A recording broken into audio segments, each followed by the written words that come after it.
All right, it is just about time, so let's go ahead and jump right back into things where we picked off last week. Welcome back, everyone. We are here for our third reading from The King in Yellow.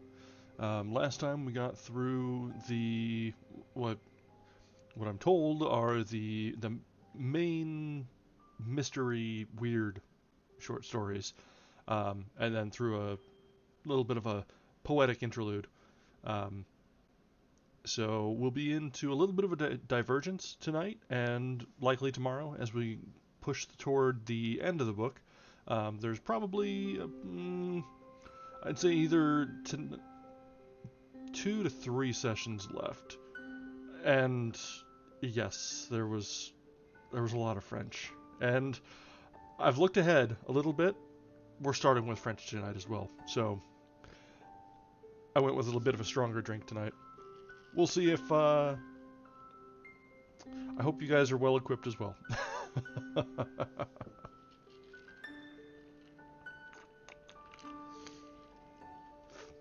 So we might as well just jump right into it then. And we'll see if I continue to entertain with the French. Disappoint? Yeah, whatever you want to put it as. So let's just kick things right back in with The King in Yellow, our third reading. And we are starting with the short story, The Street of the Four Winds. Ferme tes yeux à demi, crois tes bras sur ton sein, et de ton coeur endormi, chanceux et jamais tout dessin. Je chante la nature, les toits dessous les larmes du matin. Le cauchemar des soleils à l'horizon lointain, la ciel qui parlait au cœur d'existence future. That wasn't that bad. That or I'm just already pre-gamed enough that we can get through this. Anyway, Chapter 1.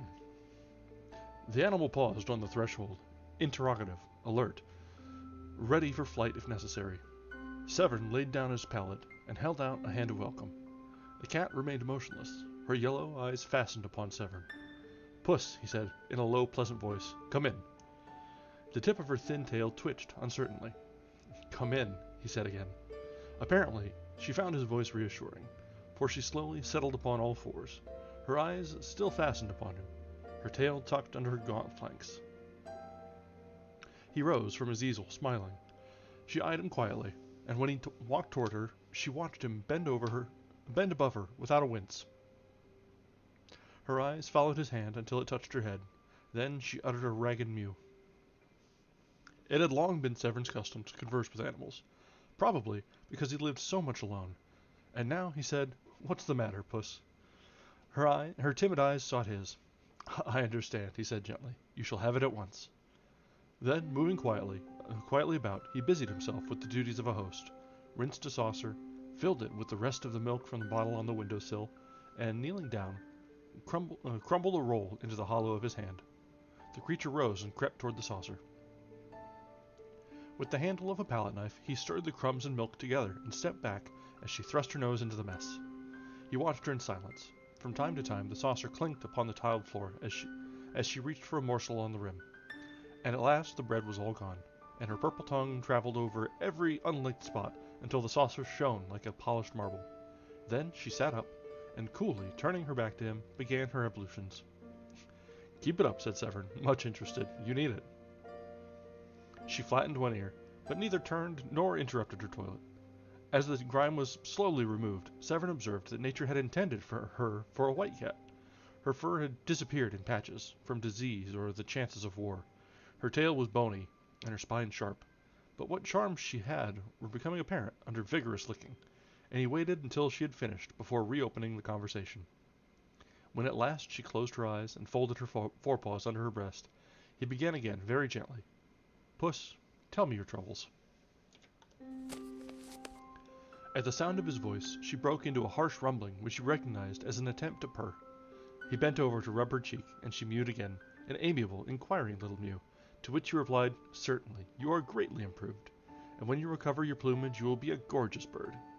Much flattered, she stood up and marched around and around his legs, pushing her head between them and making pleased remarks, to which he responded with grave politeness. "Now, what sent you here?" he said. "Here into the Street of the Four Winds, and up 5 flights to the very door where you would be welcome. What was it that prevented your meditated flight when I turned away from my canvas to encounter your yellow eyes? Are you a Latin Quarter cat, as I am a Latin Quarter man? And why do you wear a rose-colored flower garter belt buckled under your neck?" The cat had climbed into his lap, and now sat purring as he passed his hand over her thin coat.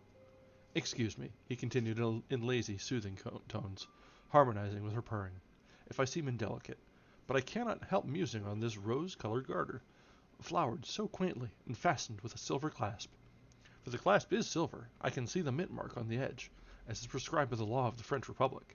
Now, why is this garter woven of rose silk and delicately embroidered? Why is this silken garter with its silver clasp about your famished throat? Am I indiscreet when I inquire if its owner is your owner? Is she some aged dame living in memory of youthful vanities, fond, doting on you, decorating you with her intimate personal attire? The circumference of the garter would suggest this, for your neck is thin and the garter fits you. But then again, I notice most things, that the garter is capable of being much enlarged. These small, silver-rimmed eyelets, of which I count 5, are proof of that. And now I observe that the 5th eyelet is worn out, as though the tongue of the clasp were accustomed to lie there. That seems to argue a well-rounded form." The cat curled her toes in contentment. The street was very still outside. He murmured on, "Why should your mistress decorate you with an article most necessary to her at all times? Anyway, at most times. How did she come to slip this bit of silk and silver about your neck? Was it the caprice of a moment, when you, before you had lost your pristine plumpness, marched, singing, into her bedroom to bid her good morning? Of course, and she sat up among the pillows, her coiled hair tumbling to her shoulders, as you sprang upon the bed, purring, 'Good day, my lady. Oh, it is very easy to understand.'" He yawned, resting his head on the back of the chair. The cat still purred, tightening and relaxing her padded claws over his knee. "Shall I tell you all about her, cat? She is very beautiful, your mistress," he murmured drowsily, "and her hair is heavy as burnished gold. I could paint her, not on canvas, for I should need shades and tones and hues and dyes more splendid than the iris of a splendid rainbow. I could only paint her with closed eyes, for in dreams alone can such colors as I need be found. For her eyes I must have azure from the skies untroubled by a cloud, the skies of dreamland. For her lips, roses from the palaces of slumberland. And for her brow, snowdrifts from mountains which tower in fantastic pinnacles to the moons. Oh, much higher than our moon here. The crystal moons of dreamland. She is very beautiful, your mistress." The words died on his lips, and his eyelids drooped. The cat, too, was asleep, her cheek turned up upon her wasted flank, her paws relaxed and limp. "It is fortunate," said Severn, sitting up and stretching, "that we have tidied over the dinner hour, for I have nothing to offer you for supper but what may be purchased with 1 silver franc." The cat on his knee rose, arched her back, yawned, and looked up at him. "What shall it be? A roast chicken with salad? No. Possibly you prefer beef? Of course. And I shall try an egg, and some white bread. Now, for the wines. Milk for you? Good. I shall take a little water, fresh from the wood," with a motion toward the bucket in the sink. He put on his hat and left the room. The cat followed to the door, and after he had closed it behind him, she settled down, smelling at the cracks, and cocking one ear at every creak from the crazy old building. The door below opened and shut. The cat looked serious, for a moment doubtful, and her ears flattened in nervous expectation. Presently she rose with a jerk of her tail, and started on a noiseless tour of the studio. She sneezed at a pot of turpentine, hastily retreating to the table, which she presently mounted, and having satisfied her curiosity concerning a roll of red modeling wax, returned to the door and sat down with her eyes on the crack over the threshold. Then she lifted her voice in a thin plaint. When Severn returned, he looked grave, but the cat, joyous and demonstrative, marched around him, rubbing her gaunt body against his legs, driving her head enthusiastically into his hand, and purring until her voice mounted to a squeal. He placed a bit of meat, wrapped in brown paper, upon the table, and with a penknife cut it to shreds. The milk he took from a bottle which had served for medicine, and poured it into the saucer on the hearth. The cat crouched before it, purring and lapping at the same time. He cooked his egg and ate it with a slice of bread, watching her busy with the shredded meat. And when he had finished, and had filled and emptied a cup of water from the bucket in the sink, he sat down, taking her into his lap, where she at once curled up and began her toilet. He began to speak again, touching her caressingly at times by way of emphasis. Cat, I have found out where your mistress lives. It is not very far away. It is here, under this same leaky roof, but in the north wing, which I had supposed was uninhabited. My janitor tells me this. By chance, he is almost sober this evening. The butcher on the Rue de Seine, where I bought your meat, knows you, and old Cabane, the baker, identified you with needless sarcasm. They tell me hard tales of your mistress, which I shall not believe. They say she is idle, and vain, and pleasure-loving. They say she is harebrained and reckless. The little sculptor on the ground floor, who was buying rolls from old Cabane, spoke to me tonight for the first time, although we have always bowed to each other. He said she was very good and very beautiful. He has only seen her once, and does not know her name. I thanked him. I don't know why I thanked him so warmly. Cabane said, "Into this cursed street of the four winds. The four winds blow all things evil."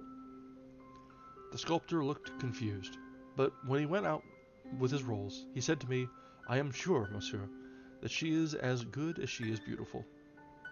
The cat had finished her toilet, and now, springing softly to the floor, went to the door and sniffed.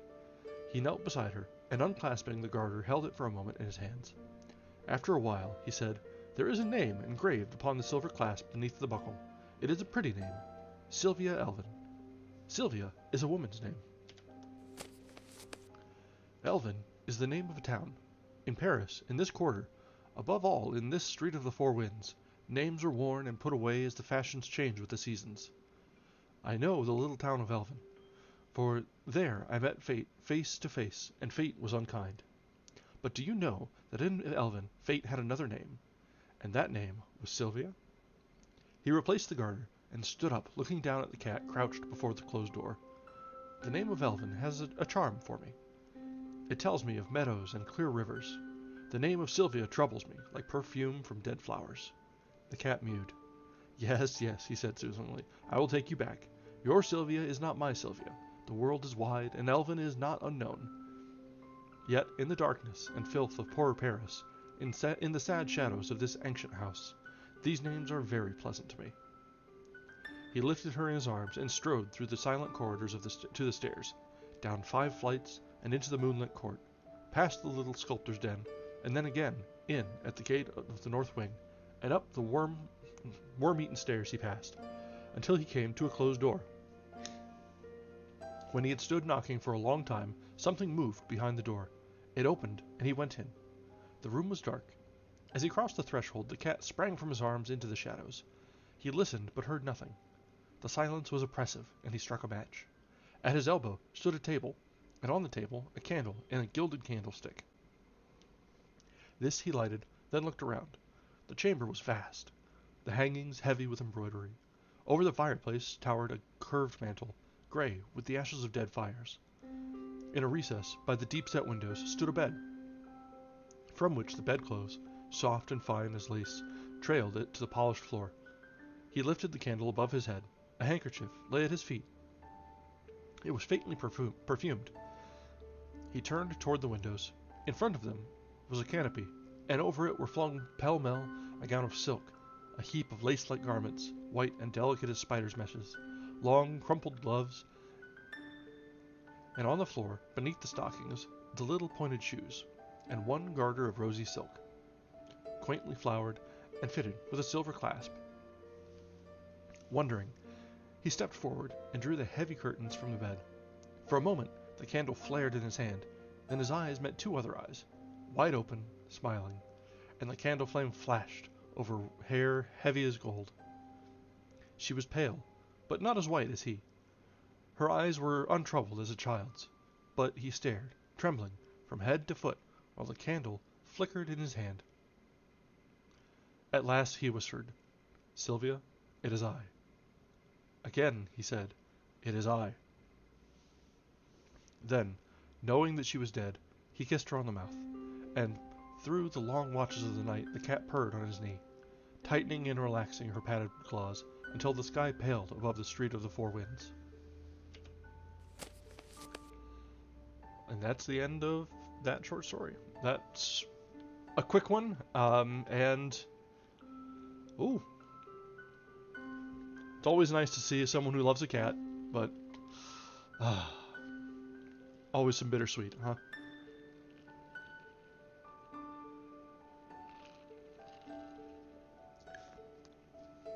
seems it was his Sylvia from Elvin after all. Well, let's just go ahead and carry on with this momentum, and we'll go on to the next short story, The Street of the First Shell. Ooh, no French. Be of good cheer, the sullen month will die, and a young moon requite us by and by. Look how the old one, meagre, bent and wan, with age and fast, is fainting from the sky. The room was already dark. The high roofs opposite cut off what little remained of the December daylight. The girl drew her chair nearer the window, and choosing a large needle, threaded it, knotting the thread over her fingers. Then she smoothed the baby garment across her knees, and bending, bit off the thread and drew the smaller needle from where it rested in the hem. When she had brushed away the stray threads and bits of lace, she laid it again over her knees caressingly. Then she slipped the threaded needle from her corsage and passed it through a button. But as the button spun down the thread, her hand faltered. The thread snapped, and the button rolled across the floor. She raised her head. Her eyes were fixed on a strip of waning light above the chimneys. From somewhere in the city, came sounds like the distant beating of drums, and beyond, far beyond, a vague muttering, now growling, swelling, rumbling in the distance like the pounding of surf upon the rocks. Now, like the surf again, receding, growling, menacing. The cold had become intense. A bitter, piercing cold which strained and snapped at joist and beam and turned the slush of yesterday to flint. From the street below, every sound broke sharp and metallic. The clatter of sabots, the rattle of shutters, or the rare sound of a human voice. The air was heavy, weighted with the black cold as with a pall. To breathe was painful, to move an effort. In the desolate sky there was something that wearied. In the brooding clouds, something that saddened. It penetrated the freezing city, cut by the freezing river. The splendid city with its towers and domes, its quays and bridges, and its 1,000 spires. It entered the squares. It seized the avenues and the palaces, stole across bridges, and crept along the narrow streets of the Latin Quarter. Gray under the gray of the December sky. Sadness, utter sadness. A fine, icy sleet was falling, powdering the pavement with a tiny crystalline dust. It sifted against the window panes and drifted in heaps along the sill. The light at the window had nearly failed, and the girl bent low over her work. Presently, she raised her head, brushing the curls from her eyes. "Jack, dearest, don't forget to clean your palette." He said, "All right," and picking up the palette, sat down upon the floor in front of the stove. His head and shoulders were in the shadow, but the firelight fell across his knees and glimmered red on the blade of the palette knife. Full in the firelight beside him stood a color box. On the lid was carved, J. Trent, École des Beaux-Arts, 1870. This inscription was ornamented with an American and a French flag. The sleet blew against the window panes, covering them with stars and diamonds, then, melting from the warmer air within, ran down and froze again in fern-like traceries. A dog whined, and the patter of small paws sounded on the zinc behind the stove. "Jack, dear, do you think Hercules is hungry?" The patter of paws was redoubled behind the stove. "He's whining," she continued nervously, "and if it isn't because he's hungry, it is because—" Her voice faltered. A loud humming filled the air. The windows vibrated. "Oh, Jack," she cried, "another—" But her voice was drowned in the scream of a shell tearing through the clouds overhead. "That is the nearest yet," she murmured. "Oh, no," he answered cheerfully. "It probably fell way over by Montmartre." And as she did not answer, he said again, with exaggerated unconcern, "They wouldn't take the trouble to fire at the Latin Quarter. Anyway, they haven't a battery that can hurt it." After a while, she spoke up, brightly. "Jack, dear, when are you going to take me to see Monsieur West's statues?" "I will bet," he said, throwing down his palette and walking over to the window beside her, "that Colette has been here today." "Why?" she asked, opening her eyes very wide. Then, "Oh, it's too bad. Really, men are tiresome when they think they know everything. And I warn you that if Monsieur West is vain enough to imagine that Colette—" From the north another shell came whistling and quavering through the sky, passing above them with long-drawn screech, which left the windows singing. That, he blurted out, was too near for comfort. They were silent for a while. Then he spoke again gaily. "Go on, Sylvia, and whither poor West?"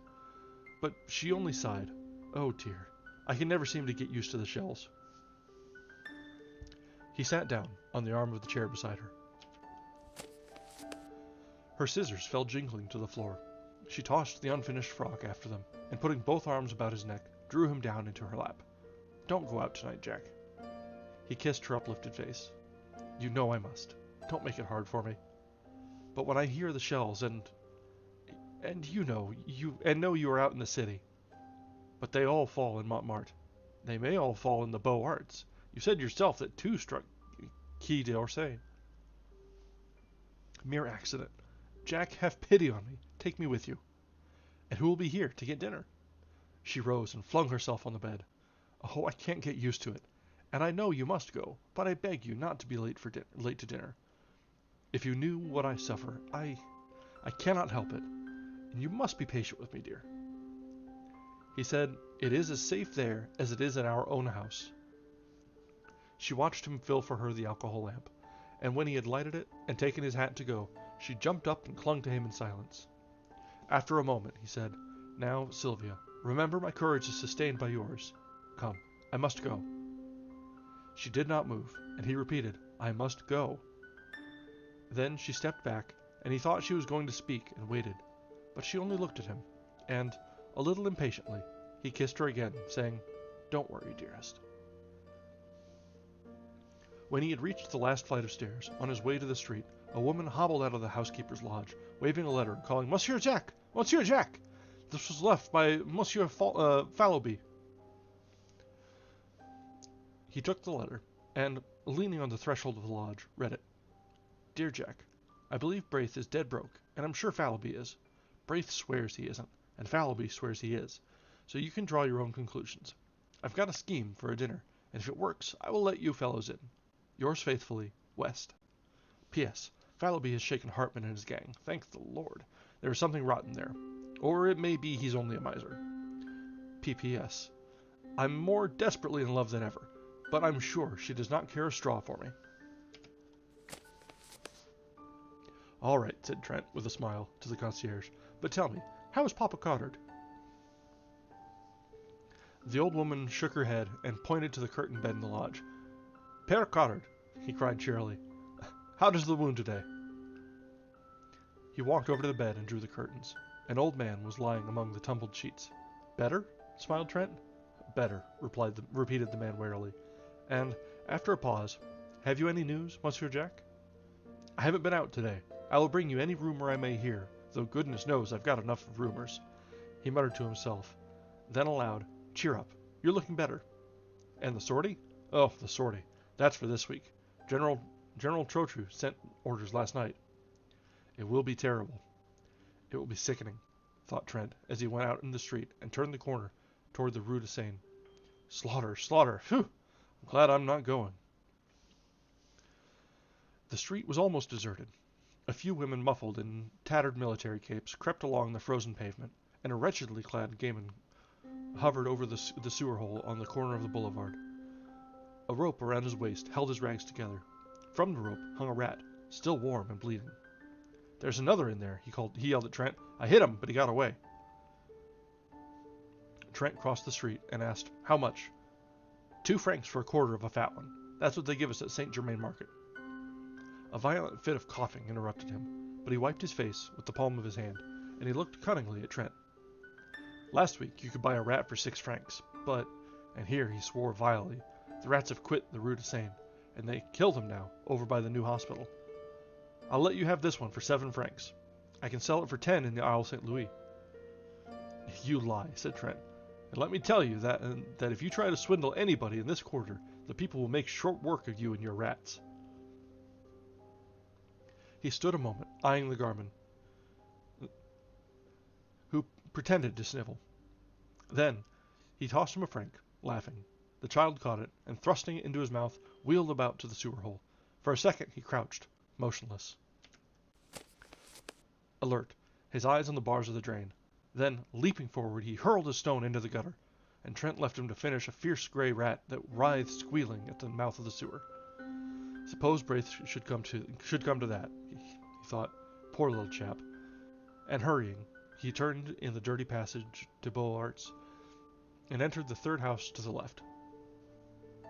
Monsieur is at home, quavered the old concierge. Home? A garret, obviously, absolutely bare, save for the iron bedstead in the corner and the iron basin and pitcher on the floor. West appeared at the door, winking with such mystery, and motioned Trent to enter. Braith, who was painting in bed to keep warm, looked up, laughed, and shook hands. Any news? The perfunctory question was answered as usual by nothing but the cannon. Trent sat down on the bed. Where on earth did you get that? He demanded, pointing to a half-finished chicken nestling in a wash basin. West grinned. Are you millionaires, you say? Out with it. Braith looked a little ashamed, began, Oh, it's one of West's exploits, but was cut short by West, who said he would tell the story himself. You see, before the siege, I had a letter of introduction to a type here, a fat banker, German-American variety. You know the species. I see. Well, of course, I forgot to present the letter, but this morning, judging it to be a favorable opportunity, I called on him. The villain lives in comfort. Fires, my boy, fires in the anterooms. The Buttons finally condescends to carry my letter out and card up, leaving me standing in the hallway, which I did not like. So I entered the first room I saw, and nearly fainted at the sight of a banquet on a table by the fire. Down comes Buttons, very insolent. No, oh no, his master is not at home, and in fact is too busy to receive letters of introduction just now. The siege and many business difficulties. I deliver a kick to Buttons, pick up this chicken from the table, toss my card onto the empty plate, and addressing Buttons as a species of Prussian pig, marched out with the honors of war. Trent shook his head. I forgot to say that Hartman often dines there, and I draw my own conclusions, continued West. Now, about this chicken. Half of it is for Braith and myself, and half for Colette, but of course, you will help me eat my part, because I'm not hungry. Neither am I, began Braith, but Trent, with a smile at the pinched faces before him, shook his head, saying, What nonsense! You know I'm never hungry. West hesitated, reddened, and then, slicing off Braith's portion, but not eating any himself, said good night, and hurried away to number 470 Rue Serpent, where lived a pretty girl named Colette, orphaned after Sedan, and heaven alone knew where she got those roses in her cheeks, for the siege had come hard on the poor. That chicken will delight her, but I really believe she's in love with West, said Trent. Then, walking over to the bed, See here, old man, no dodging, you know. How much have you left? The other hesitated and flushed. Come, old chap, insisted Trent. Braith drew a purse from beneath his bolster and handed it to his friend with a simplicity that touched him. 7 sons, he counted. You make me tired. Why on earth don't you come to me? I take it ill Braith. How many times must I go over the same thing and explain to you that because I have money, it is my duty to share it, and your duty, and the duty of every American to share it with me? You can't get a cent. The city's blockaded, and the American minister has his hands full with all the German riffraff and deuce knows what. Why don't you act sensibly? I will, Trent, but it's an obligation that perhaps I can never even in part repay. I'm poor, and of course you'll pay me. If I were a usurer, I would take your talent for security. When you are rich and famous, don't, Trent. All right, only no more monkey business. He slipped a dozen gold pieces into the purse. Tucking it again under the mattress, smiled at Braith. How old are you? He demanded. 16. Trent laid his hand lightly on his friend's shoulder. I'm 22, and I have the rights of a grandfather as far as you are concerned. You'll do as I say until you're 21. The siege will be over but then, I hope, said Braith, trying to laugh, but the prayer in their hearts. How long, oh Lord, how long, was answered by the swift scream of a shell, soaring among the storm clouds of that December night. It's the end of chapter 1.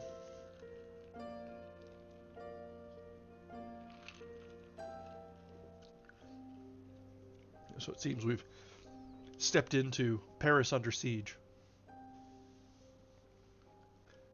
So, continue on with chapter 2.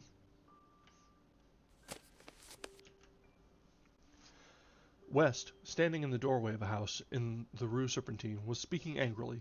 He said he didn't care whether Hartman liked it or not. He was telling him, not arguing with him. You call yourself an American, he sneered. Berlin and hell are full of that kind of American. You come loafing about Colette with your pockets stuffed with white bread and beef and a bottle of wine at 30 francs, and you can't really afford to give $1 to the American ambulance and public assistance, which Braith does, and he's half starved. Hartman retreated to the curbstone, but West followed him, his face like a thundercloud. Don't you dare to call yourself a countryman of mine, he growled. No, nor an artist either. Artists don't worm themselves into the service of the public defense, where they do nothing but feed like rats on the people's food. And I'll tell you now, he continued, dropping his voice, for Hartman had started as though stung. You might better keep away from that Alsatian brasserie, and the smug-faced thieves who haunt it. You know what they do with suspects. You lie, you hound, screamed Hartman, and flung the bottle in his hand straight at West's face. West had him by the throat in a second, forcing him against the dead wall, shook him wickedly. Now you listen to me, he muttered through his clenched teeth. You are already a suspect, and I swear I believe you are a paid spy. It isn't my business to detect such vermin, and I don't intend to denounce you, but understand this. Colette don't like you, and I can't stand you, and if I catch you in this street again, I'll make it somewhat unpleasant. Get out, you sleek Prussian! Hartman had managed to drag a knife from his pocket, but West tore it from him and hurled it into the gutter. A gamin who had seen this burst into a peal of laughter, which rattled harshly in the silent street. Then, everywhere, windows were raised and rows of haggard faces appeared, demanding to know why people should laugh in the starving city. Is it a victory? Murmured one. Look at that, cried West as Hartman picked himself up from the pavement. Look, you miser, look at those faces. But Hartman gave him a look, which he never forgot, and walked away without a word. Trent, who suddenly appeared at the corner, glanced curiously at West, who merely nodded toward his door, saying, Come in, Fallowby's upstairs. What are you doing with that knife? Demanded Fallowby, as he and Trent entered the studio. West looked at his wounded hand, which still clutched the knife, but saying, Cut myself by accident, tossed it into a corner and washed the blood from his fingers. Fallowby, fat and lazy, watched him without comment. But Trent, half divining how things had turned, walked over to Fallowby, smiling. I've a bone to pick with you, he said. Where is it? I'm hungry, replied Fallowby with affected eagerness. But Trent, frowning, told him to listen. How much did I advance you a week ago? 380 francs, replied the other, with a squirm of contrition. Where is it? Fallowby began a series of intricate explanations, which were soon cut short by Trent. I know. You blew it in. You always blow it in. I don't care a rap what you did before the siege. I know you are rich and have a right to dispose of your money as you wish to, and I also know that, generally speaking, it is none of my business. But now it is my business, as I have to supply the funds until you get some more, which you won't until the siege is ended, one way or another. I wish to share what I have, but I won't see it thrown out of the window. Oh, yes, of course, I know you will reimburse me, but that isn't the question, and, anyway, it's the opinion of your friends, old man, that you will not be worse off for a little abstinence from fleshly pleasures. You're positively a freak in this famine-cursed city of skeletons. I am rather stout, he admitted. Is it true you are out of money? Demanded Trent. Yes, I am, sighed the other. That roast-sucking pig on the Rue Saint-Honore. Is it there yet? Continued Trent. What? Stammered the feeble one. Ah, I thought so. I caught you in ecstasy before that sucking pig at least a dozen times. Then, laughing, he presented Fallowby with a roll of 20-franc pieces, saying, If these go for luxuries, you must live on your own flesh, and went over to aid West, who sat beside the wash-basin, binding up his hand. West suffered him to tie the knot, and then said, You remember yesterday, when I left you and Braith to take the chicken to Colette? Chicken? Good heavens, moaned Fallowby. Chicken, repeated West, enjoying Fallowby's grief. I must explain that things are changed. Colette and I are to be married. What? What about the chicken? Groaned Fallowby. Shut up, laughed Trent, and slipping his arm through West's, walked to the stairway. The poor little thing, said West. Just think, not a splinter of firewood for a week, and wouldn't tell me because she thought I needed it for my clay figure. Whew! When I heard it, I smashed that smirking clay nymph to pieces, and the rest can freeze and be hanged. After a moment, he added timidly, "Won't you call on your way down and say bonsoir? It's number 17. "Yes," said Trent, and he went out softly, closing the door behind. He stopped on the third landing, lighted a match, scanned the numbers over the row of dingy doors, and knocked at number 17. "C'est toi, Georges?" The door opened. "Oh, pardon, Monsieur Jack. I thought it was Monsieur West." Then, blushing furiously, "Oh, I see you have heard. Oh, thank you so much for your wishes. And I'm sure we love each other very much, and I'm dying to see Sylvia and tell her and what?" laughed Trent. "I am very happy," she sighed. "He's pure gold," returned Trent. And then gaily, "I want you and George to come and dine with us tonight. It's a little treat. You see, tomorrow is Sylvia's fete. She'll be 19. I have written to Thorne, and the Guernalacs will come with their cousin Odile. Fallowby has engaged not to bring anybody but himself." The girl accepted shyly, charging him with loads of loving messages to Sylvia, and he said good night. He started up the street, walking swiftly, for it was bitter cold, and cutting across the Rue de la Lune, he entered the Rue de Seine. The early winter night had fallen, almost without warning, but the sky was clear, and myriads of stars glittered in the heavens. The bombardment had become furious. A steady, rolling thunder from the Prussian cannon, punctuated by the heavy shocks from Mount Valérien. The shells streamed across the sky, leaving trails like shooting stars. And now, as he turned to look back, rockets, blue and red, flared above the horizon from the fort of Issy, and the fortress of North Flamed like a bonfire. "Good news!" a man shouted over by Boulevard Saint-Germain. As if by magic, the streets were filled with people, shivering, chattering people with shrunken eyes. "Jacques!" cried one. "The army of the Lord!" "Eh, mon vieux, it has come then at last. I told thee. Tomorrow, tonight, who knows? Is it true? Is it a sortie?" Someone said, "Oh God, a sortie! And my son!" Another cried, "To the Seine? They say one can see the signals of the army of the Lord from Pont Neuf." There was a child standing near Trent who kept repeating, "Mama, Mama, then tomorrow we may eat white bread?" And beside him, an old man swaying, stumbling, his shriveled hands crushed to his breast, muttering as if insane. Could it be true? Who has heard the news? The shoemaker on the Rue de Buchy had it from Mobile, who had heard a Franc-tireur repeat it to a captain of the National Guard. Trent followed the throng surging through the Rue de Seine to the river. Rocket after rocket clove the sky, and now from Montmartre the cannon clanged, and the batteries on Montparnasse joined in with a crash. The bridge was packed with people. Trent asked, "Who has seen the signals of the army of the Lord?" "We are waiting for them," was the reply. He looked toward the north. Suddenly, the huge silhouette of the Arc de Triomphe sprang into black relief against the flash of a cannon. The boom of the gun rolled along the quay, and the old bridge vibrated. Again, over by Point du Jour, a flash and heavy explosion shook the bridge, and then the whole eastern bastion of the fortifications blazed and crackled, sending a red flame into the sky. "Has anyone seen the signals yet?" he asked again. "We are waiting," was the reply. "Yes, waiting," murmured a man behind him. "Waiting. Sick, starved, freezing, but waiting. Is it a sortie? They go gladly. Is it to starve? They starve. They have no time to think of surrender. Are they heroes, these Parisians? Answer me, Trent." The American ambulance surgeon turned about and scanned the parapets of the bridge. "Any news, doctor?" asked Trent mechanically. "News?" said the doctor. "I don't know any. I haven't time to know any. What are these people after?" "They say that the army of the Lord has signaled Mount Valérien." Poor devils.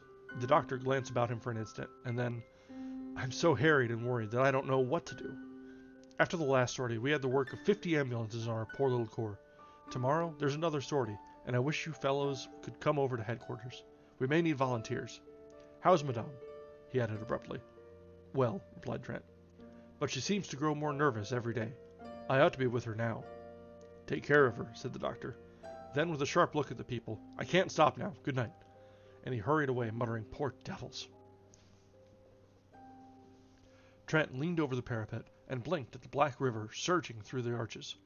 Dark objects, carried swiftly on the breast of the current, struck with a grinding, tearing noise at the stone piers, spun around for an instant, and hurried away into the darkness. The ice from the Marne. As he stood, staring into the water, a hand was laid on his shoulder. "Hello, Southwark," he cried, turning around. "This is a queer place for you." "Trent, I have something to tell you. Don't stay here. Don't believe in the army of the Lord." And the attaché of the American Legion slipped his arm through Trent's and drew him toward the Louvre. "Then it's another lie," said Trent bitterly. "Worse. We know at the legation. I can't speak of it. But that's not what I have to say.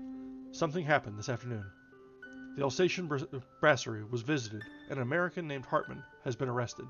Do you know him?" "I know a German who calls himself an American. His name is Hartman." "Well, he was arrested about 2 hours ago. They mean to shoot him." "What?" "Of course. We at the legation can't allow them to shoot him offhand, but the evidence seems conclusive." "Is he a spy?" "Well, the papers seized in his room are pretty damning proofs. And besides, he was caught, they say, swindling the Public Food Committee. He drew rations for 50. How? I don't know. He claims to be an American artist here, and we've been obliged to take notice of it at the legation. It's a nasty affair." "To cheat the people at such a time is worse than robbing the poor box," cried Trent angrily. "Let them shoot him." "He's an American citizen." "Yes, oh yes," said the other with bitterness. "American citizenship is a precious privilege when every goggle-eyed German..." His anger choked him. Southwark shook hands with him warmly. "It can't be helped. We must own the carrion.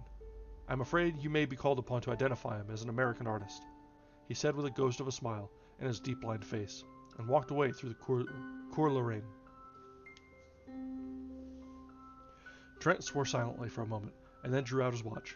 7 o'clock. Sylvia will be anxious, he thought, and hurried back to the river. The crowd still huddled shivering on the bridge, a somber, pitiful congregation, peering out into the night for the signals of the army of the Lord, and their hearts beat time to the pounding of the guns. Their eyes lighted with each flash from the bastions, and hope rose with the drifting rockets. A black cloud hung over the fortifications. From horizon to horizon, the cannon smoke stretched in wavering bands, now capping the spires and domes with cloud, now blowing in streamers and shreds among the streets, now descending from the housetops, enveloping quays, bridges, and river in a sulphurous mist. And through the smoke pall the lighting of the cannon played, while from time to time a rift above showed a fathomless black vault set with stars. He turned again into the Rue de Seine, and that sad abandoned street, with its rows of closed shutters and desolate ranks of unlighted lamps. He was a little nervous, and wished once or twice for a revolver, but the slinking forms which passed him in the darkness were too weak with hunger to be dangerous, he thought, and he passed on unmolested to his doorway. But there somebody sprang at his throat. Over and over the icy pavement he rolled with his assailant, tearing at the noose about his neck, and then with a wrench sprang to his feet. "Get up," he cried to the other. Slowly, and with great deliberation, a small gamin picked himself out of the gutter and surveyed Trent with disgust. "That's a nice clean trick," said Trent. "A whelp of your age. I'll finish you against a dead wall. Give me that cord." The urchin handed him the noose without a word. Trent struck a match and looked at his assailant. It was the rat killer of the day before. "Huh! I thought so," he muttered. "Tiens, c'est toi?" said the gamin tranquilly. The impudence, the overpowering audacity of the ragamuffin took Trent's breath away. "Do you know, you young strangler," he gasped, "that they shoot thieves of your age?" The child turned a passionless face to Trent. Shoot, then. That was too much, and he turned on his heel and entered his hotel. Groping up the unlighted stairway, he at last reached his own landing and felt about it in the darkness for the door. From his studio came the sound of voices, West's hearty laugh and Fallowby's chuckle, and at last he found the knob, and pushing back the door, stood a moment, confused by the light. "Hello, Jack!" cried West.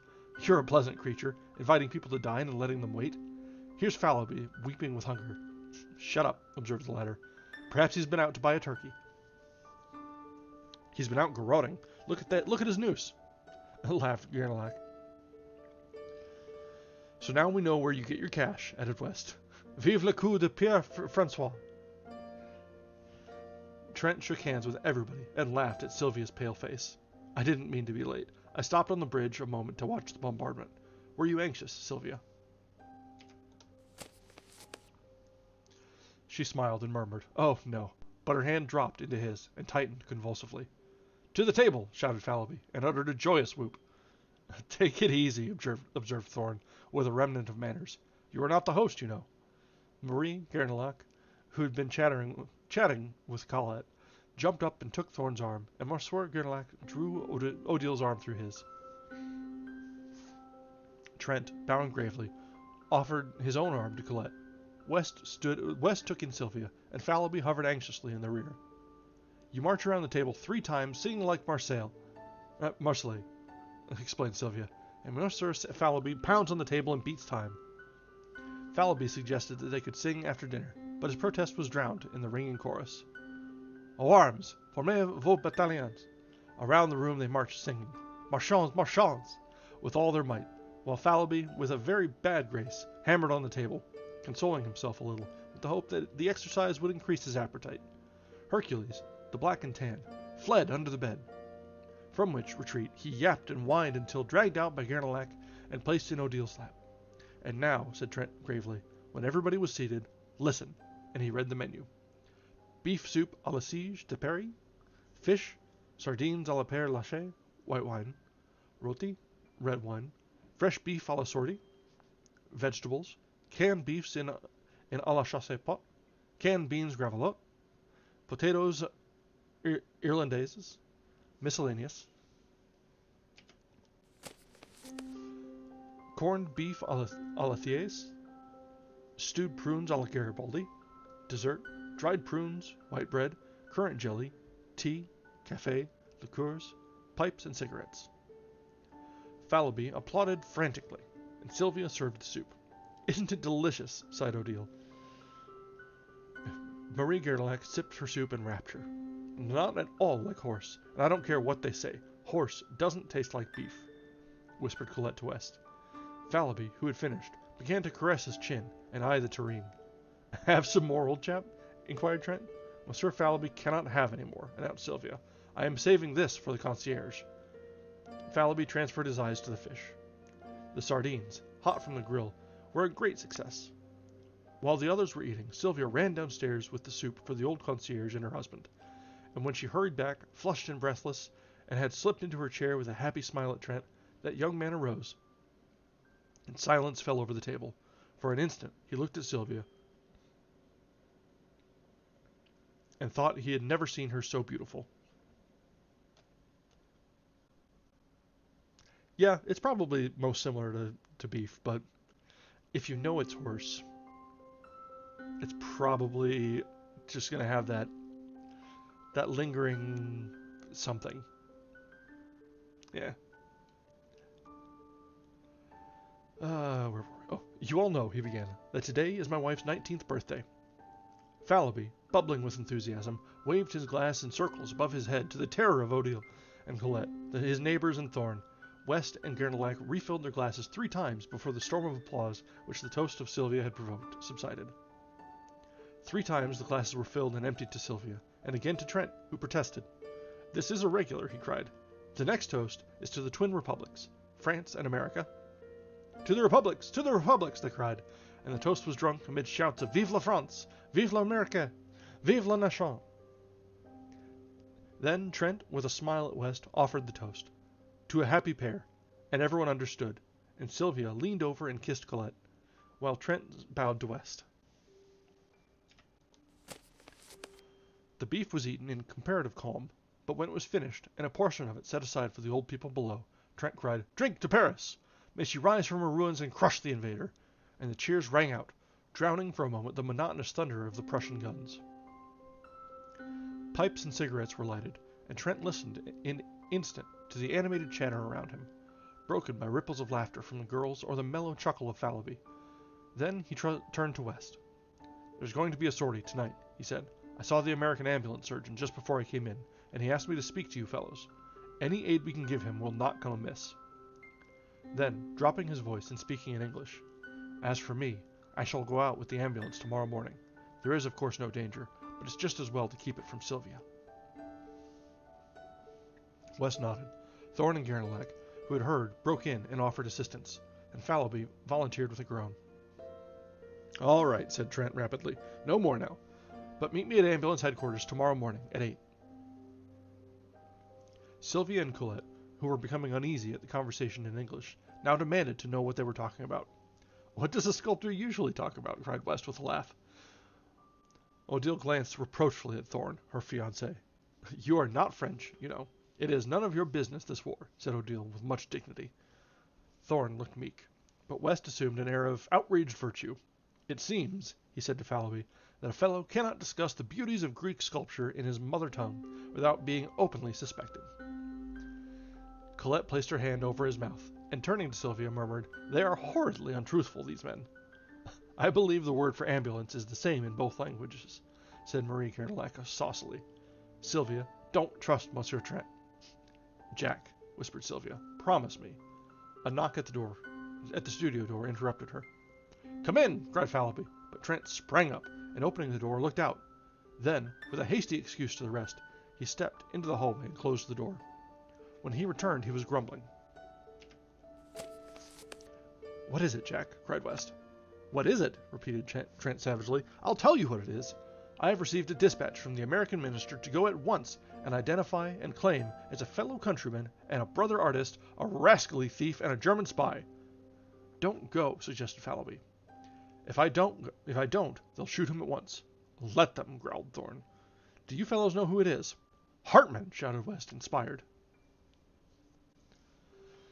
Sylvia sprang up, deathly white, but Odile slipped her arm around her and supported her to a chair, saying calmly, "Sylvia has fainted. It's the hot room. Bring some water."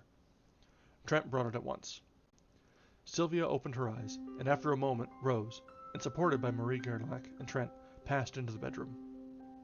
It was the signal for breaking up, and everybody came and shook hands with Trent, saying they hoped Sylvia would sleep it off, and that it would be nothing. Then Marie Guernalec took leave of him. She avoided his eyes, but he spoke to her cordially, and thanked her for her aid. "Anything I can do, Jack?" inquired West, lingering, and then hurried downstairs to catch up with the rest. Trent leaned over the banisters, listening to their footsteps and chatter. Then the lower door banged and the house was silent. He lingered, staring down into the blackness, biting his lips, and then, with an impatient movement, "I am crazy," he muttered, and lighting a candle, went into the bedroom. Sylvia was lying on the bed. He bent over her, smoothing the curly hair on her forehead. "Are you better, dear Sylvia?" She did not answer, but raised her eyes to his. For an instant he met her gaze, but what he read there sent a chill to his heart, and he sat down, covering his face with his hands. At last she spoke in a voice changed and strained, a voice which he had never heard, and he dropped his hands and listened, bolt upright in his chair. "Jack, it has come at last. I have feared it and trembled. Ah! How often have I lain awake at night with this on my heart and prayed that I might die before you should ever know of it. For I love you, Jack, and if you go away, I cannot live. I have deceived you. It happened before I knew you. But since this first day when you found me, weeping in the Luxembourg, and spoke to me, Jack, I have been faithful to you in every thought and deed. I loved you from the first, and did not dare tell you this, fearing that you would go away. And since then my love has grown, and oh, I suffered. But I dare not tell you, and now you know. But you do not know the worst. For him, now, what do I care? He was cruel. Oh, so cruel." She hid her face in her arms. "Must I go on? Must I tell you? Can you not imagine? Oh, Jack!" He did not stir. His eyes seemed dead. I was so young. I knew nothing, and he said that he loved me." Trent rose and struck the candle with his clenched fist, and the room was dark. The bells of St. Sulpice told the hour, and she started up, speaking with feverish haste. "I must finish. When you told me you loved me, you asked me nothing. But then, even then, it was too late, and that other life which binds me to him must stand forever between you and me. For there is another whom he has claimed, and is good to. He must not die. They cannot shoot him, for that other's sake. Trent sat motionless, but his thoughts ran on in an interminable whirl.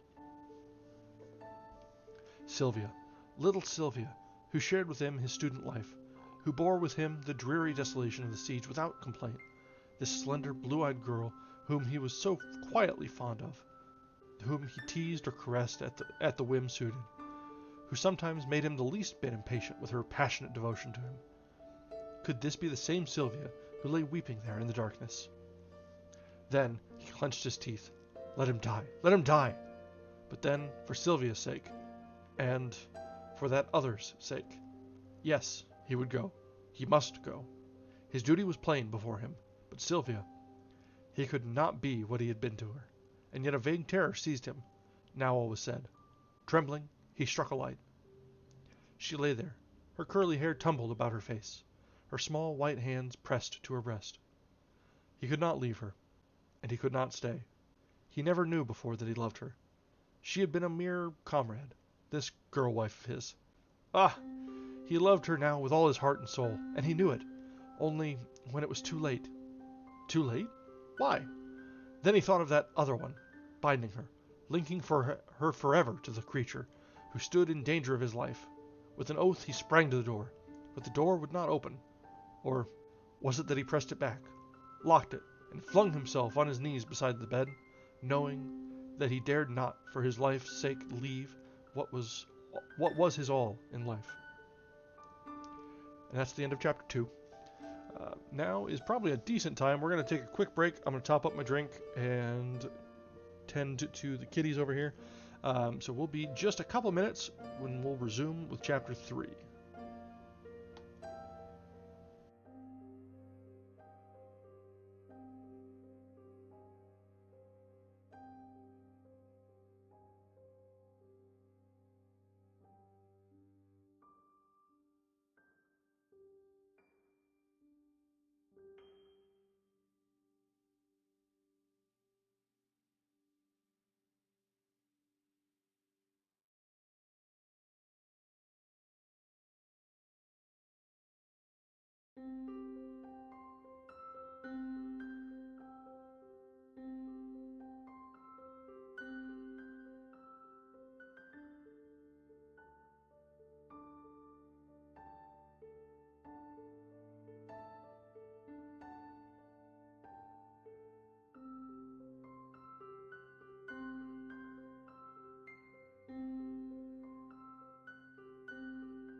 Okay, we are back.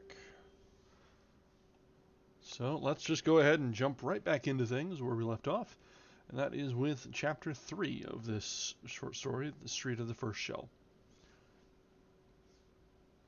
It was 4 in the morning when he came out of the prison of the condemned with the secretary of the American legation. A knot of people had gathered around the American minister's carriage, which stood in front of the prison. The horses stamping and pawing in the icy street, the coachman huddled on the box, wrapped in furs. Southwark helped the secretary into the carriage, and shook hands with Trent, thanking him for coming. "How the scoundrel did stare," he said. "Your evidence was worse than a kick, but it saved his skin for the moment, at least, and prevented complications." The secretary sighed. "We have done our part. Now, let them prove him a spy, and we wash our hands of him. Jump in, Captain. Come along, Trent." "I have a word to say to Captain Southwark. I won't detain him," said Trent hastily, and dropping his voice. "Southwark, help me now. You know the story from the blackguard. You know the child is at his rooms. Get it, and take it to my own apartment, and if he is shot, I will provide a home for it." "I understand," said the captain gravely. "Will you do this at once?" "At once," he replied. Their hands met in a warm clasp, and then Captain Southwark climbed into the carriage, motioning Trent to follow, but he shook his head, saying "Goodbye," and the carriage rolled away. He watched the carriage to the end of the street, and then started toward his own quarters, but after a step or two hesitated, stopped, and finally turned away in the opposite direction. Something, perhaps it was the sight of the prisoner he had so recently confronted, nauseated him. He felt the need of solitude and quiet to collect his thoughts. The events of the evening had shaken him terribly, but he would walk it off, forget, bury everything, and then go back to Sylvia. He started on swiftly, and for a time the bitter thoughts seemed to fade. But when he paused at last, breathless, under the Arc de Triomphe, the bitterness and the wretchedness of the whole thing, yes, of his whole misspent life, came back with a pang. Then the face of the prisoner, stamped with the horrible grimace of fear, grew in the shadows before his eyes. Sick at heart, he wandered up and down under the great arc, striving to occupy his mind, peering up at the sculptured cornices to read the names of the heroes and battles which he knew were engraved there. But always the ashen face of Hartmann followed him, grinning with terror. Or was it terror? Was it not triumph? At the thought he leaped like a man who feels a knife at his throat, but after a savage tramp around the square, came back again and sat down to battle with his misery. The air was cold, but his cheeks were burning with angry shame. Shame? Why? Was it because he had married a girl whom chance had made a mother? Did he love her? Was this miserable bohemian existence, then, his end and aim in life? He turned his eyes upon the secrets of his heart, and read an evil story, the story of the past, and he covered his face for shame. While keeping time to the dull throbbing in his head, his heart beat out the story for the future, shame and disgrace.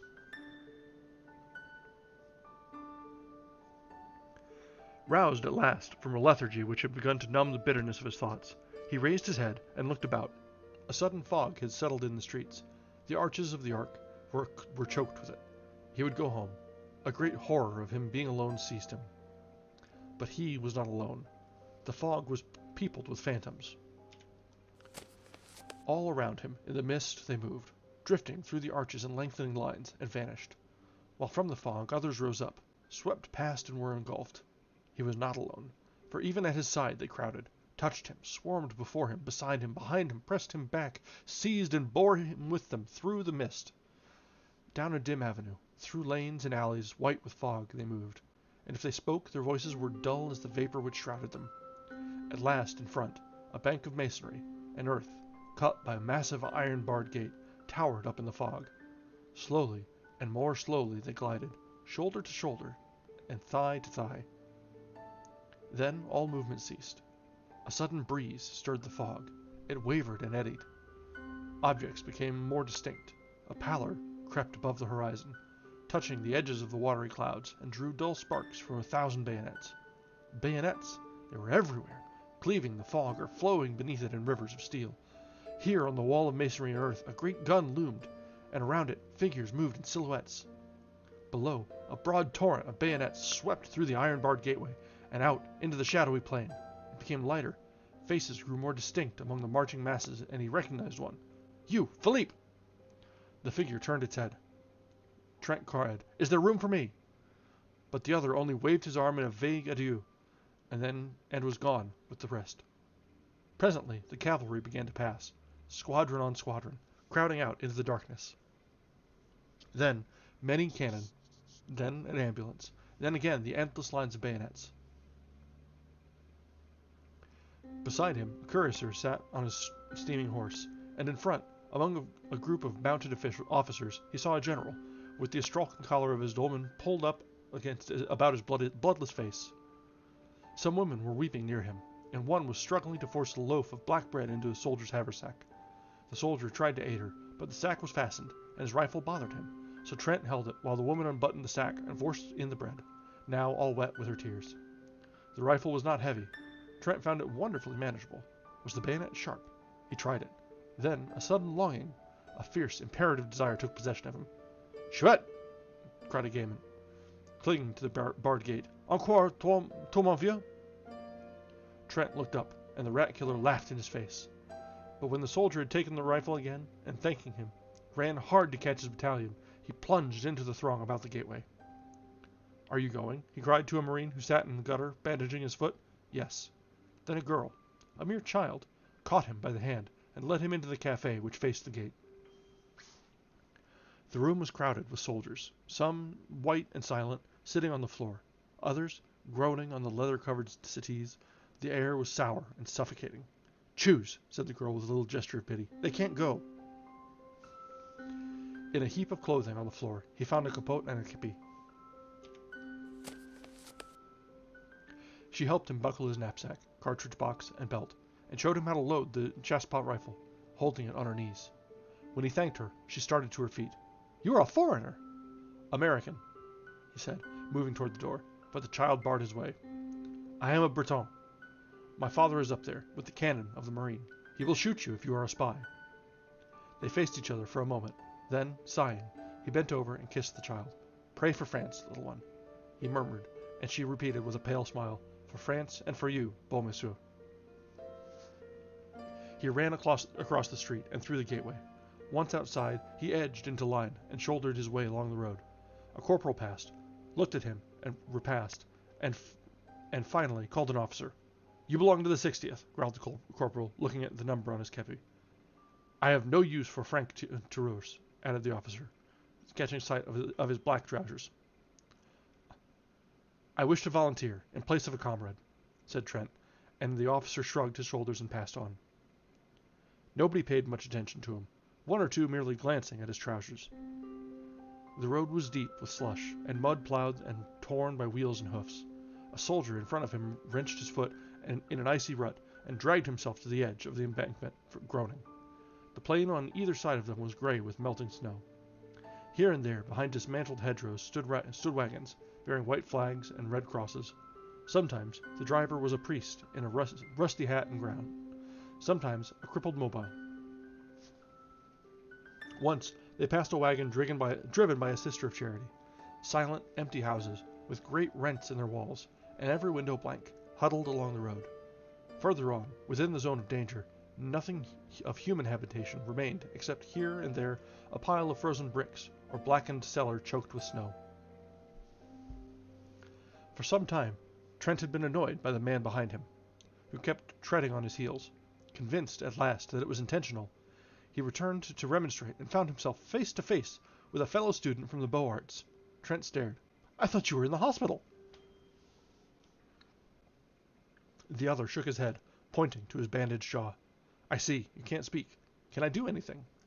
The wounded man rummaged in his haversack and produced a crust of black bread. "He can't eat it. His jaw is smashed, and he wants you to chew it for him," said the soldier next to him.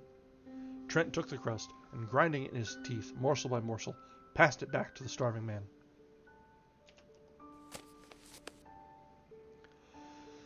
From time to time, mounted orderlies sped to the front, covering them with slush. It was a chilly, silent march through sodden meadows, wreathed in fog. Along the railroad embankment, across the ditch, another column moved parallel to their own. Trent watched it, a somber mass, now distinct, now vague, now blotted out in a puff of fog. Once, for half an hour, he lost it, but when again it came into view, he noticed a thin line detach itself from the flank, and bellying in the middle, swing rapidly to the west. At the same moment, a prolonged crackling broke out in the fog in front. Other lines began to slough off from the column, and swing east and west, and the crackling became continuous. A battery passed at full gallop, and he drew back with his comrades to give it way. It went into action a little to the right of his battalion, as the shot from the first rifle piece boomed through the mist, the cannon from the fortifications opened with a mighty roar. An officer galloped by, shouting something which Trent did not catch, but he saw the ranks in front suddenly part company with his own, and disappear in the twilight. More officers rode up and stood beside him, peering into the fog. Away in front, the crackling had become one prolonged crash, and it was dreary waiting. Trent chewed some bread for the man behind, who tried to swallow it, and after a while shook his head, motioning Trent to eat the rest himself. A corporal offered him a little brandy, and he drank it. But when he turned around to return the flask, the corporal was lying on the ground. Alarmed, he looked at the soldier next to him, who shrugged with his shoulders and opened his mouth to speak. But something struck him, and he rolled over and into the ditch below. At that moment, the horse of one of the officers gave a bound and backed into the battalion, lashing out with his heels. One man was ridden down, another was kicked in the chest and hurled through the ranks. The officer sank his spurs into the horse and forced him to the front again, where he stood trembling. The cannonade seemed to draw closer. A staff officer, riding slowly up and down the battalion, suddenly collapsed in his saddle and clung to his horse's mane. One of his boots dangled, crimsoned and dripping, from the stirrup. Then, out of the mist in front, men came running. The roads, the fields, the ditches were full of them, and many of them fell. For an instant, he imagined he saw horsemen, riding about like ghosts in the vapors beyond, and a man behind him cursed horribly, declaring that he too had seen them, and that they were Uhlans. But the battalion stood inactive, and the mist fell again over the meadows. The colonel sat heavily upon his horse, his bullet-shaped head buried in the astrakhan collar of his dolman, his fat legs sticking straight out in the stirrups. The buglers clustered about him with bugles poised, and behind him, a staff officer in a pale blue jacket smoked a cigarette, chatted with a captain of hussars. From the road in front came the sound of furious galloping, and an orderly reined up beside the colonel, who motioned him to the rear without turning his head. Then, on the left, a confused murmur arose, which ended in a shout. A hussar passed like the wind, followed by another and another, and then squadron after squadron whirled by them in the sheared mist. At that moment, the colonel reared in his saddle, the bugles clanged, and the whole battalion scrambled down the embankment, over the ditch, and started across the soggy meadow. Almost at once, Trent lost his cap. Something snatched it from his head. He thought it was a tree branch. A good many of his comrades rolled over in the slush and ice, and he imagined that they had slipped. One pitched right across his path, and he stopped to help him up, but the man screamed when he touched him, and an officer shouted, "Forward! Forward!" So he ran on again. It was a long jog through the mist, and he was often obliged to shift his rifle. When at last they lay panting behind the railroad embankment, he looked about him, and he felt the need of action, of a desperate physical struggle, of killing and crushing. He had been seized with a desire to fling himself among the masses and tear right and left. He longed to fire, to use the thin, sharp bayonet on his chest pot. He had not expected this. He wished to become exhausted, to struggle and cut until incapable of lifting his arm. Then he intended to go home. He heard a man say that half the battalion had gone down in the charge, and he saw another examining a corpse under the embankment, the body still warm. It was clothed in a strange uniform, but even when he noticed the spiked helmet lying a few inches further away, he did not realize what had happened. The colonel sat on his horse a few feet to the left, his eyes sparkling under the crimson kepi. Trent heard him reply to an officer, "I can hold it, but another charge and I won't have enough men left to sound a bugle." "Were the Prussians here?" Trent asked of a soldier who sat wiping blood trickling from his ear. "Yes, the hussars cleaned them out. We caught the crossfire." "We are supporting a battery on the embankment," said another.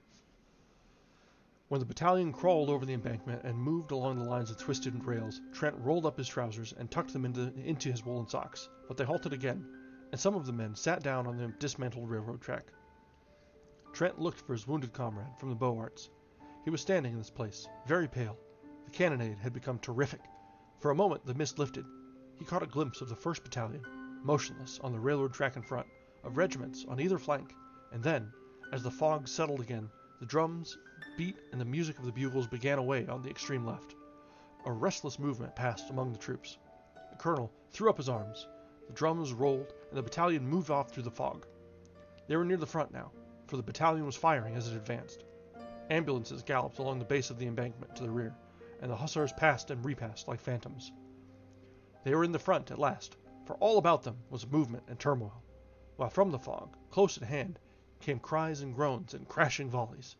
Shells fell everywhere, bursting among the embankment, splashing them with frozen slush. Trent was frightened. He began to dread the unknown, which lay there crackling and flaming in obscurity. The shock of the cannon sickened him. He could even see the fog light up with a dull orange as the thunder shook the earth. It was near, he felt certain, for the colonel shouted, "Forward!" and the 1st Battalion was hastening into it. He felt its breath. He trembled, but hurried on. A fearful discharge in front terrified him. Somewhere in the fog, men were cheering, and the colonel's horse, streaming with blood, plunged about in the smoke. Another blast and shock, right in his face, almost stunned him, and he faltered. All the men to the right were down. His head swam. The fog and smoke stupefied him. He put out his hand for support and caught something. It was the wheel of a gun carriage, and a man sprung from behind it, aiming a blow at his head with a rammer, but stumbled back shrieking with a bayonet through his neck, and Trent knew that he had killed. Mechanically, he stooped to pick up his rifle, but the bayonet was still in the man, who lay, beating with red hands against the sod. It sickened him, and he leaned on the cannon. Men were fighting all around him now, and the air was foul with smoke and sweat. Somebody seized him from behind and in another front, but others in turn seized them or struck them solid blows. The click, click, click of bayonets infuriated him, and he grasped the rammer and struck out blindly until it was shivered to pieces. A man threw his arm around his neck and bore him to the ground, but he throttled him and raised himself on his knees. He saw a comrade seize the cannon and fall across it with his skull crushed in. He saw the colonel tumble clean out of his saddle into the mud. Then consciousness fled. When he came to himself, he was lying on the embankment, among the twisted rails. On every side huddled men who cried out and cursed and fled away into the fog, and he staggered to his feet and followed them. Once he stopped to help a comrade with a bandaged jaw, who could not speak, but clung to his arm for a time, and then fell dead in the freezing mire. And again he aided another, who groaned, "Trent, c'est moi, Philippe," until a sudden volley in the midst relieved him of his charge. An icy wind swept down from the heights, cutting the fog into shreds. For an instant, with an evil leer, the sun peered through the naked woods of Vincennes, sank like a blood clot in the battery smoke, lower, lower into the blood-soaked plain. That brings us to the end of chapter 3. Well, that one was a fair bit more action in it. Didn't expect I don't know, I'm not sure why I didn't really expect that, but, I mean, they were in a siege, and I guess men in the midst of trauma and existential dread are wont to do things such as, just slip into the lines. But it was a pretty quick divergence, wasn't it?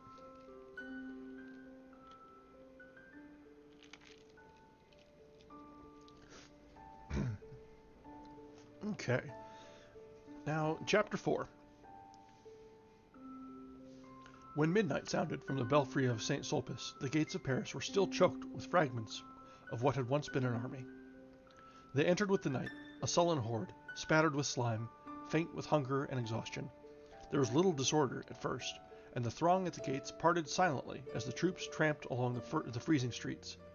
Confusion came as the hours passed, swiftly and more swiftly, crowding squadron after squadron and battery on battery, horses plunging and caissons jolting. The remnants from the front surged through the gates, a chaos of cavalry and artillery struggling for the right of way. Close upon them stumbled the infantry. Here, a skeleton of a regiment, marching with a desperate attempt of order. There, a riotous mob of mobiles, crushing their way to the streets. Then, a turmoil of horsemen, cannon, troops without, or officers without men. Then again, a line of ambulances, the wheels groaning under their heavy loads. Dumb with misery, the crowd looked on. All through the day, the ambulances had been arriving, and all day long, the ragged throng whimpered and shivered by the barriers. At noon, the crowd was increased tenfold, filling the squares about the gates and swarming over the inner fortifications. At 4 o'clock in the afternoon, the German batteries suddenly wreathed themselves in smoke, and the shells fell fast on Montparnasse. At 20 minutes after 4, two projectiles struck a horse in the Rue du Bac, and a moment later the first shell fell in the Latin Quarter. Braith was painting in bed when West came in, very much scared. "I wish you would come down. Our house has been knocked into a cocked hat, and I'm afraid that some of the pillagers may take it into their heads to pay us a visit tonight." Braith jumped out of bed and bundled himself into a garment which had once been an overcoat. "Anybody hurt?" he inquired, struggling with a sleeve full of dilapidated lining. "No. Colette is barricaded in the cellar, and the concierge ran away to the fortifications. There will be a rough gang there if the bombardment keeps up. You might help us." "Of course," said Braith, but it was not until they had reached the Rue Serpent that he had turned in the passage, which led to West's cellar, that the latter cried, "Have you seen Jack Trent today?" "No," replied Braith, looking troubled. "He was not at ambulance headquarters." "He stayed to take care of Sylvia, I suppose." A bomb came crashing through the roof of a house at the end of the alley and burst in the basement, showering the street with slate and plaster. A second struck a chimney and plunged into the garden, followed by an avalanche of bricks, and another exploded with a deafening report in the next street. They hurried along the passage to the steps which led to the cell. Here again Braith stopped. "Don't you think I had better run up to see if Jack and Sylvia are well entrenched? I can get back before dark." "No, go in and find Colette, and I'll go." No, let me go. There's no danger." "I know it," replied West calmly, and dragging Braith into the alley, pointed to the cellar steps. The iron door was barred. "Colette! Colette!" he called. The door swung inward, and the girl sprang up the stairs to meet them.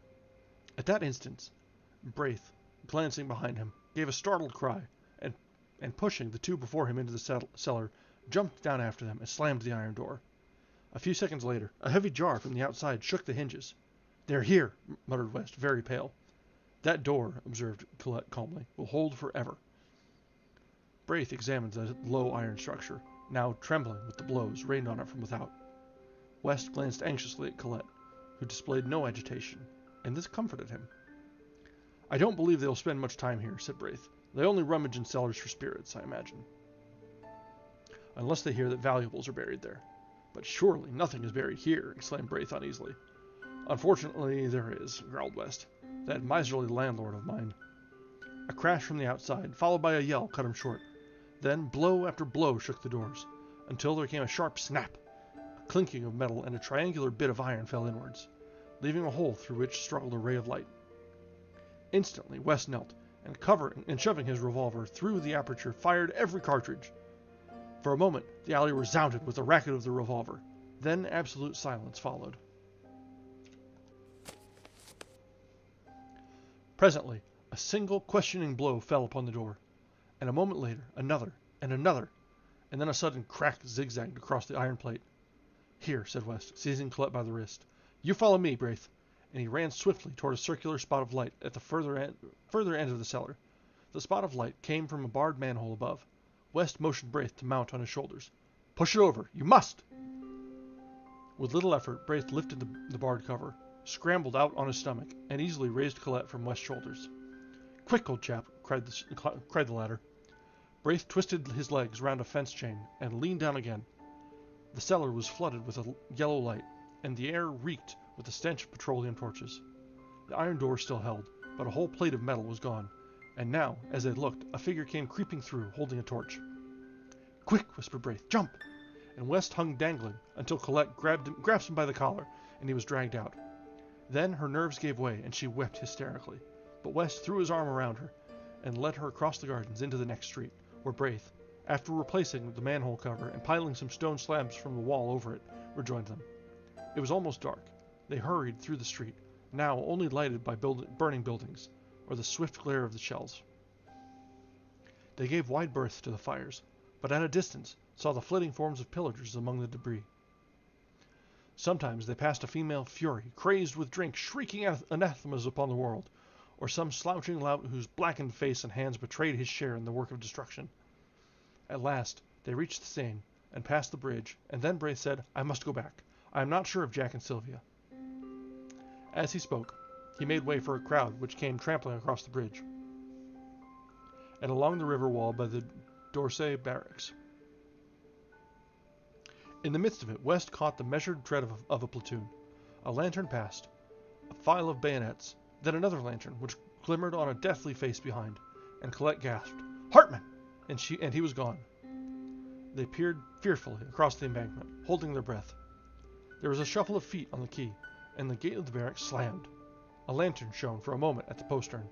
The crowd pressed to the grill. Then came the clang of the volley from the stone parade. One by one, the petroleum torches flared up along the embankment, and now the whole square was in motion. Down from the Champs-Élysées and across the Place de la Concorde straggled the fragments of the battle, a company here and a mob there. They poured in from every street, followed by women and children, and a great murmur, borne on the icy wind, swept through the Arc de Triomphe and down the dark avenue. "Perdu! Perdus!"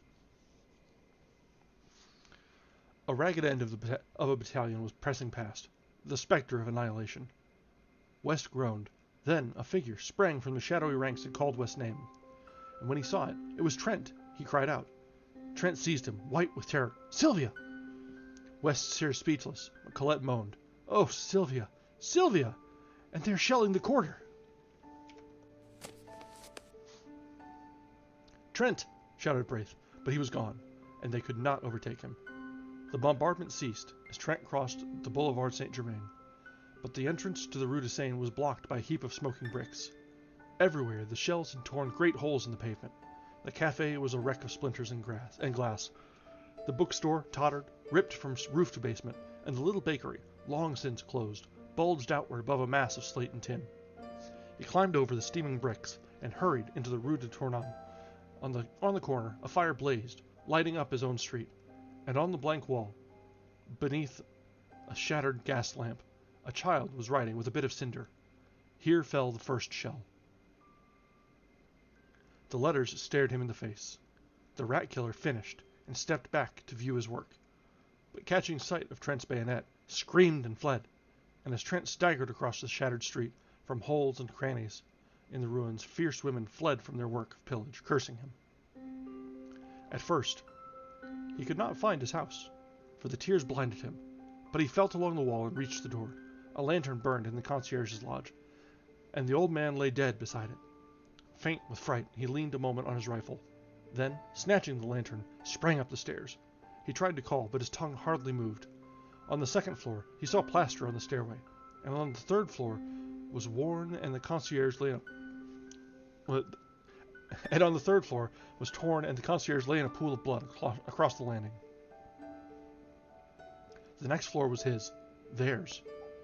The door hung from its hinges. The walls gaped.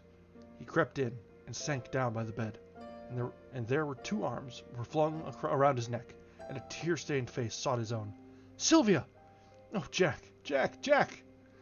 From the tumbled pillow beside him a child wailed. "They brought it. It is mine," she sobbed. "Ours," he whispered, with his arms around them both. Then from the stairs below came Braith's anxious voice. "Trent! Is all well?" And that brings us to the end of this short story. So it kind of ends on a bit of a bittersweet note, which is kind of what today feels like. Is a lot of bittersweet in these stories.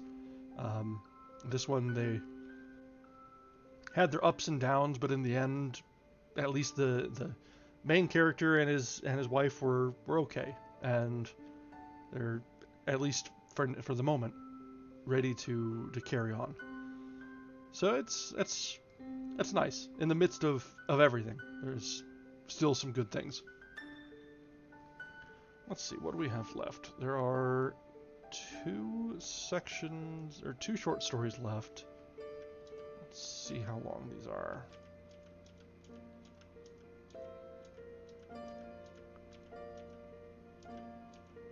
Oh, this next one's a doozy.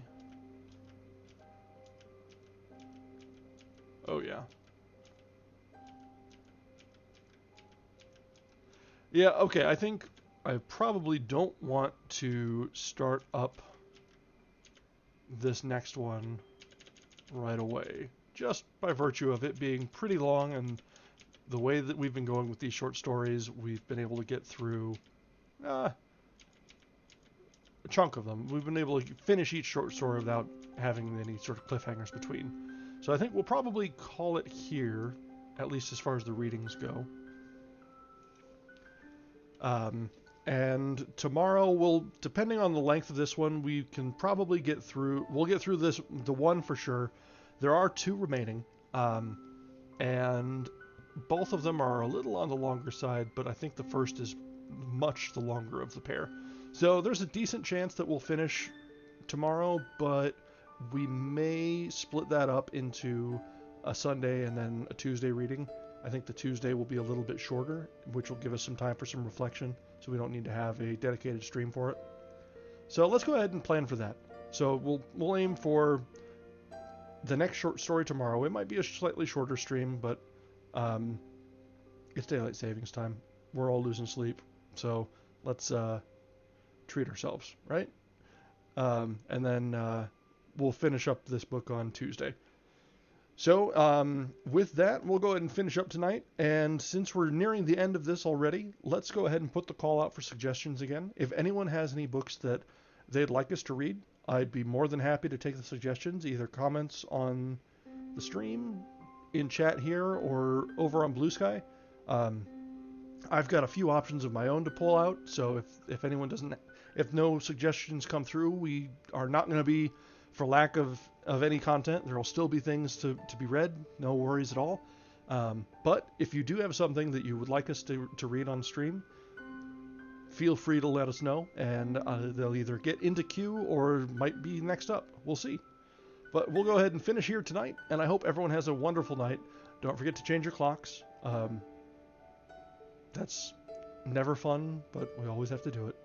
All right, have a great night, everyone.